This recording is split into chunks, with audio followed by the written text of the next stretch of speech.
Capgemini a publié ses résultats financiers, et voilà, sans doute le marché a dû apprécier cela, d'accord? Donc on va commenter cet article ici assez rapidement et on va aller regarder les états financiers ici, histoire de voir si l'évaluation qu'on avait fait aux alentours du mois de décembre ici est toujours d'actualité en date d'aujourd'hui. Vous savez que c'est une entreprise que j'aime bien.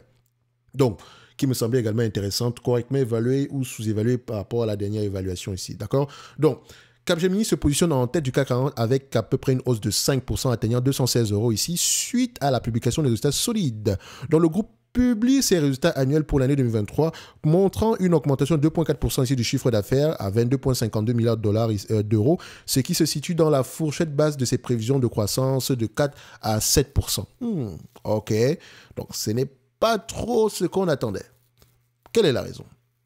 D'accord. Donc, la société a indiqué qu'après 2 années de croissance record, la persistance des pressions macroéconomiques et le regain des tensions géopolitiques ont entraîné en 2023 une décélération du marché progressif et conforme à nos attentes. Bon, si c'est conforme à vos attentes, est-ce que les prévisions ont été révisées au 3e ou 4e ou au 2e trimestre ici? Pour cette année 2024, le groupe prévoit une croissance de son chiffre d'affaires comprise entre 0 et 3% à taux de change constant.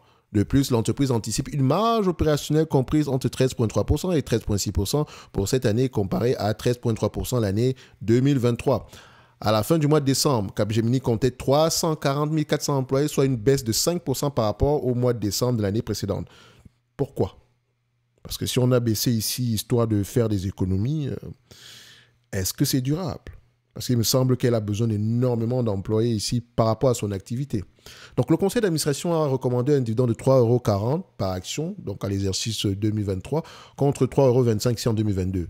Donc, selon le modèle MVS5 Pro, donc en fait, je m'en fous. Ce modèle-là, je ne l'utilise pas et je ne sais pas à quoi ça sert en fait. Apprenez à calculer vos affaires vous-même. Ne vous abandonnez pas à un quelconque modèle ici parce qu'à la fin de la journée, si vous ne savez pas ce qui est inclus derrière tous ces chiffres, si ça sert strictement à rien du tout. Donc, apprenez à calculer vos propres choses, d'accord? N'oubliez pas, apprenez à calculer vos propres choses. Aucun modèle ne vous donnera le prix juste, ok? Aucun. Faites-vous vos propres calculs. Parce que rentrer des paramètres comme ça peut être assez ludique, etc. Mais derrière chaque chiffre, il y a une raison. Et concentrez-vous plutôt sur les raisons plutôt que sur le chiffre global. Ok, c'est pas pour rien qu'on perd le temps ici, entre parenthèses, à montrer à peu près pourquoi est-ce qu'on prend des marges de ça, pourquoi est-ce qu'on prend un PER de ça, pourquoi est-ce qu'on prend une croissance de ci, d'accord? Au moins, vous savez d'où ça vient. Ok? Donc, en termes d'évaluation, qu'est-ce que ça va donner? Je vais passer directement ici par Fastgraft, ok, parce que je pense que sur Capgemini, on a déjà assez parlé de cette compagnie. Donc, vous pouvez voir ici que c'est un business qui a tendance à s'échanger aux alentours de 17 fois les bénéfices, ok. 17 fois les bénéfices ici, est-ce que le marché ici a tendance également à être, enfin, les analystes ont tendance ici à faire de bonnes prévisions sur ce business-ci. On a tendance à s'attendre ici à des marges, enfin, à des revenus plus élevés d'ici 2026, 14,71 €. Donc, si on s'attend à 14,71 € à cette période-là, on me demande donc de payer en date d'aujourd'hui, 14 du mois de février, aux alentours ici de 220 €, d'accord? Une entreprise qui pourrait me rapporter 14,71 € ici 2026. Soit un rendement de 6,68%. Vous savez que moi, je cherche vraiment mon 8% ici. Mais attention, la croissance pourrait continuer au-delà de 2026. C'est pour ça que c'est déjà intéressant de savoir d'où provient la croissance et qu'est-ce qui pourrait la pousser dans le futur. OK? Donc, est-ce qu'on a enlevé la dette nette? Du point de vue dette nette ici, il faut qu'on l'enlève, bien sûr. On prend ça. On enlève une dette nette ici aux alentours. Bon, c'est 2019. Hein, bon, c'est pas plus grave. 20 $ l'action ici. Si on enlève la dette nette ici, ça va nous donner combien? 20 € l'action. 20 € l'action, ça donne à peu près combien? Voilà, 230 $.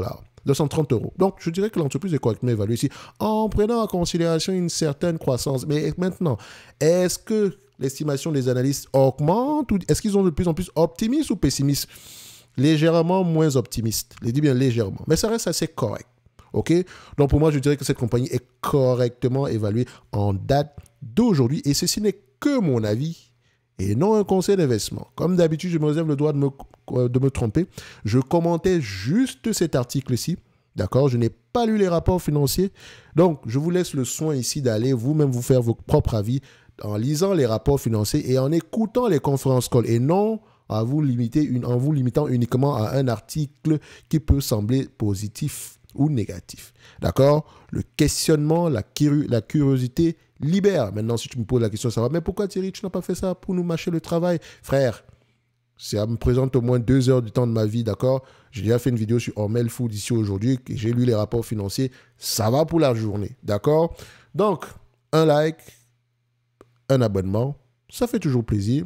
N'oubliez pas, en lien dans la description de la vidéo, vous avez la top newsletter, ainsi que les notes d'analyse gratos jusqu'au 29 du mois de février. Merci.